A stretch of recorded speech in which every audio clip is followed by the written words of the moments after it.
Bismillahirrahmanirrahim. Assalamualaikum warahmatullahi wabarakatuh. Alhamdulillah, assalatu wassalamu ala asrafil anbiya'i wal mursalin Sayyidina Muhammadin wa ala alihi wa ashabihi ajmain. Amma ba'd. Alhamdulillah, puji syukur kita panjatkan atas kehadirat Allah Subhanahu wa taala. Pada kesempatan ini kita diberi kesempatan untuk membuat atau mengerjakan tugas kami, yaitu pendidikan Islam berwawasan kebangsaan. Dan tak lupa pula kita kirimkan salawat serta salam kepada junjungan kita, yakni baginda Rasulullah sallallahu alaihi wasallam. Allahumma sholli alaihi wasallam. Semoga kita semua mendapatkan syafaat beliau di kemudian hari. Amin amin ya rabbal alamin. Baik, sebelum kita memasuki pembahasan yaitu pendidikan Islam berwawasan kebangsaan, perlu kita ketahui terlebih dahulu apa itu pendidikan. Secara sederhana dan umum, pendidikan bermakna sebagai usaha untuk menumbuhkan dan mengembangkan potensi-potensi bawaan, baik secara jasmani maupun rohani, sesuai dengan nilai-nilai yang ada di dalam masyarakat dan kebudayaan. Penjelasan di atas memberikan makna pendidikan adalah suatu usaha sadar yang dilakukan untuk mengembangkan potensi anak, sehingga dengan pendidikan tersebut diharapkan dapat menyadarkan dan mencerahkan seseorang anak memiliki spiritual keagamaan yang kokoh, kepribadian yang mantap, berakhlak mulia, kekuatan batin, karakter, bertanggung jawab, intelektual, serta keterampilan yang diperlukan dirinya, masyarakat dan bangsa. Pendidikan Islam juga dapat diartikan suatu pendidikan yang melatih perasaan murid-murid dengan cara begitu rupa sehingga dalam sikap hidup, tindakan, keputusan, dan pendekatan mereka terhadap segala jenis pengetahuan, mereka dipengaruhi sekali oleh nilai spiritual dan sangat sadar akan nilai etis Islam. Baik, sekarang kita akan membahas tentang wawasan. Wawasan adalah kemampuan untuk memahami dan memandang suatu konsep tertentu dan direfleksikan dalam perilaku tertentu juga, sesuai dengan konsep atau pokok pikiran yang terkandung di dalamnya. Sedangkan kebangsaan merupakan tindakan tunduk kesadaran dan sikap yang memandang dari sebagai suatu kelompok bangsa yang sama dengan kriteria sosio-kultural yang disepakati bersama.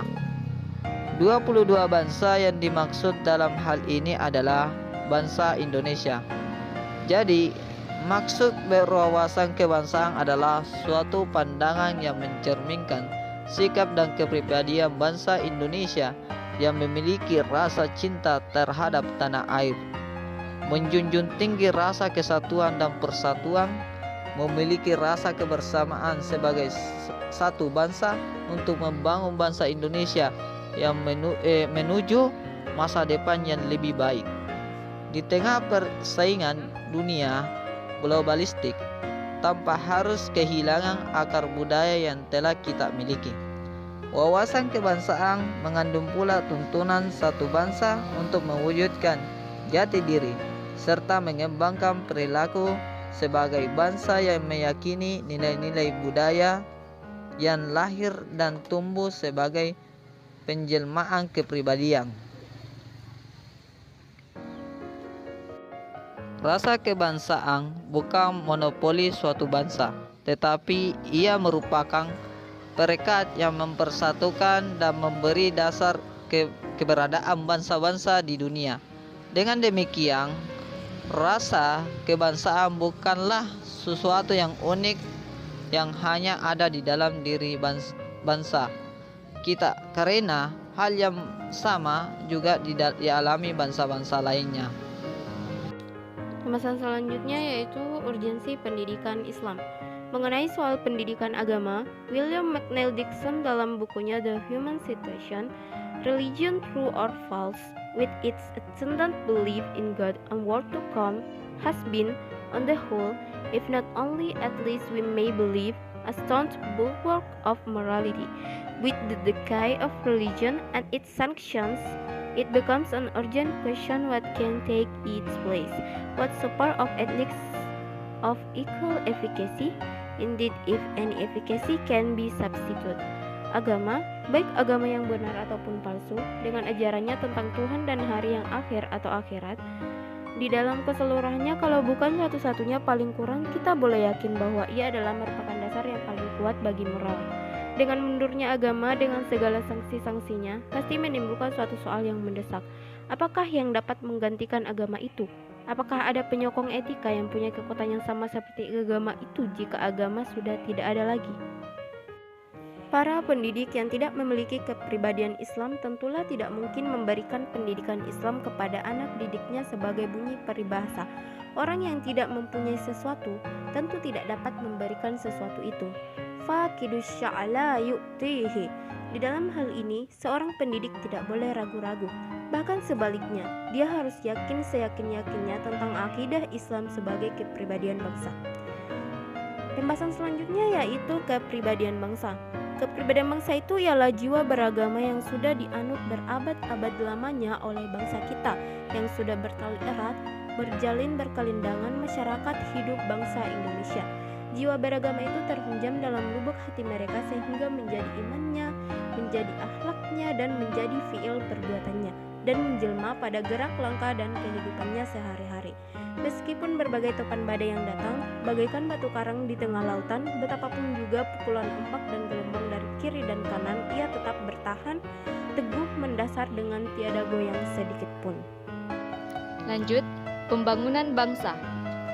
Pembangunan bangsa sangat perlunya pembangunan manusia yang dihubungkan dan bersumberkan kepada keimanan. Sebelum itu, kita perlu mengetahui makna surah Al-Baqarah ayat 266, surah Maryam ayat 59, dan surah An-Nisa ayat 8. Ketiga ayat itu menegaskan perlunya pembangunan bangsa baik mengenai produksi dan bahan-bahan kebutuhan maupun mengenai manusianya, baik mengenai mental, spiritualnya maupun mengenai jasmani atau psikisnya. Pembangunan di segala bidang kehidupan dan penghidupan, pembangunan di lapangan ekonomi, sosial dan politik, dan pembangunan di lapangan keagamaan harus serentak dilakukan. Tetapi yang paling berat dari semuanya ialah pembangunan manusianya. Manusia Indonesia, Yusuf Qardawi di dalam bukunya Al-Iman wal Haya, Iman dan Hidup Manusia, menceritakan sangat perlunya pembangunan manusia dihubungkan dan bersumberkan kepada keimanan. Dalam hal ini dibagi menjadi dua bagian. Yang pertama, pembangunan diri pribadi dan pembangunan masyarakat seluruhnya.